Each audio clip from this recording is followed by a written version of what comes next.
प्यारी सास संगत जी, आप सभी को प्यार भरी राधा स्वामी जी। संगत जी, आपका हमारे YouTube चैनल गुरु सचखंड में हार्दिक दिल से स्वागत है। संगत जी, आज की हमारी वीडियो का मुख्य विषय है शब्द धुन।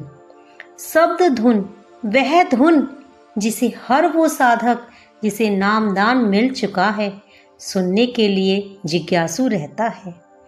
वह उस धुन को सुनने के लिए रोजाना अभ्यास करता है, अपने सतगुरु के हुक्म का पालन करता है।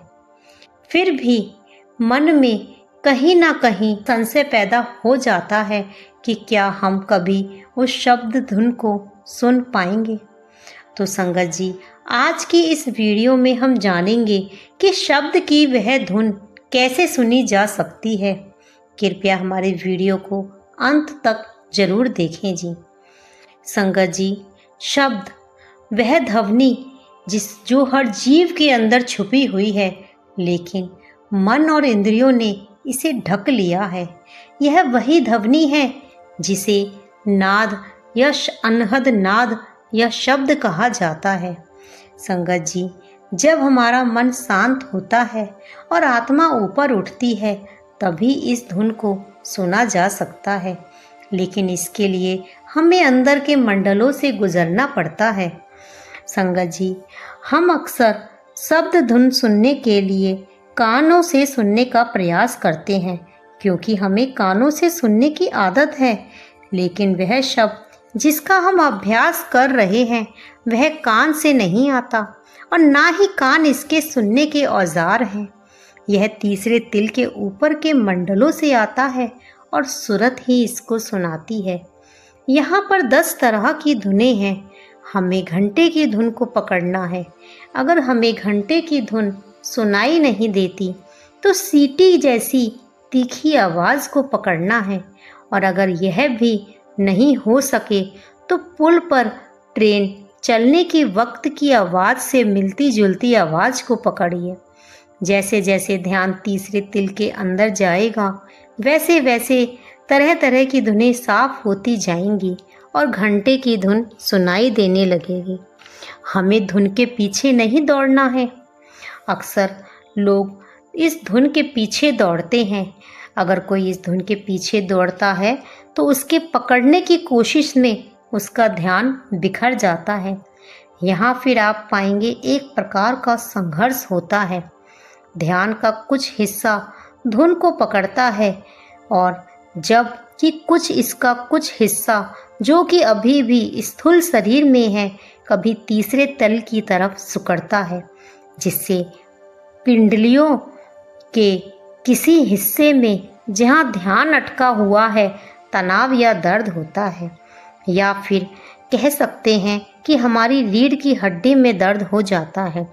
यह केवल और केवल हमारे ध्यान को भंग करने का एक तरीका होता है जिसे काल खेलता है। संगत जी, शब्द धुन सुनते वक्त हमें अपने अंदर के मोह, अहंकार, विकार को त्यागना पड़ता है।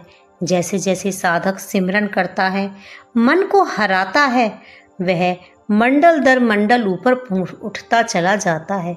हर मंडल में धुन की एक अलग लय सुनाई देती है और आखिर में जब वह ध्यान को तीसरे तिल पर केंद्रित कर कर रूहानी मंडलों में को पार करते हुए ऊपर की ओर पहुंचता है तो उसे वह घंटे की धुन सुनाई देने लगती है।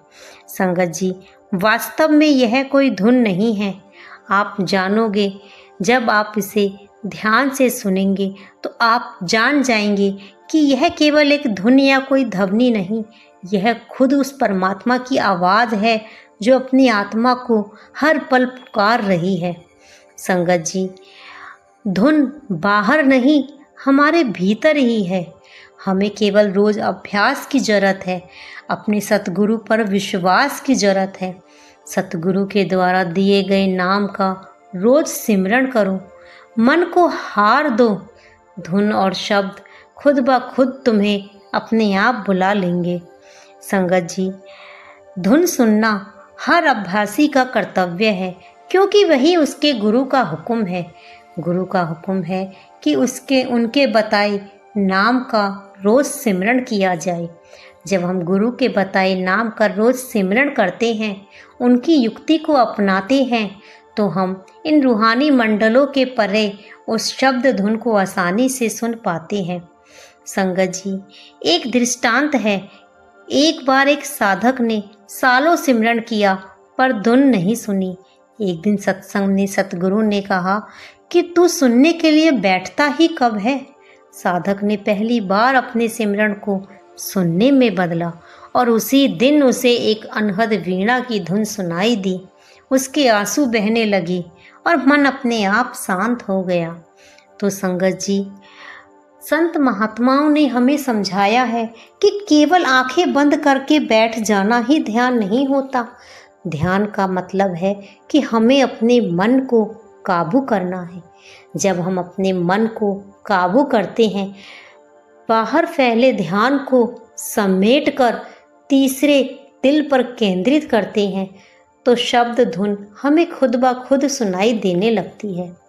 संगत जी, यदि हम किसी चीज़ को भूल जाते हैं या किसी वस्तु के बारे में भूल जाते हैं, तो आप ज़रा सोच कर देखिए कि उस वस्तु को याद करने के लिए हम अपना पूरा ध्यान कहाँ केंद्रित करते हैं। छोटे से लेकर बूढ़े तक भी जानते हैं कि यदि हम किसी चीज़ को भूल गए हैं तो उसको याद करने के लिए हम अपनी आँखों के तीसरे स्थान दिल पर केंद्रित करते हैं और वो चीज़ हमें अपने आप याद आ जाती है। तो संगत जी, ऐसे ही आत्मा परमात्मा को मन की बंधी गांठ के कारण भूल चुकी है। जब हम अपने ध्यान को अंदर की ओर समेटते हैं तो हम तीसरे तिल पर अपने ध्यान को केंद्रित कर पाते हैं, और जब ध्यान पूर्ण रूप से तीसरे तिल पर केंद्रित होता है तो आत्मा को परमात्मा की तरफ से आ रही वह आवाज़ सुनाई देने लगती है। तो साथ संगत जी, शब्द सुनने के लिए हमें रोज़ अभ्यास करना है। एकदम से हमें यह धुन नहीं सुनाई दे जा सकती। रोज़ हमें धीरे धीरे अभ्यास पर बैठना होगा ताकि हम अपने शरीर को पक्का कर सकें, मन को पक्का कर सकें और अपने ख्याल को समेट सकें। साथ संगत जी, यदि आपको हमारी वीडियो पसंद आई हो तो कृपया हमारे चैनल को सब्सक्राइब कर कमेंट में राधा स्वामी जी ज़रूर लिखकर जाना जी। राधा स्वामी जी।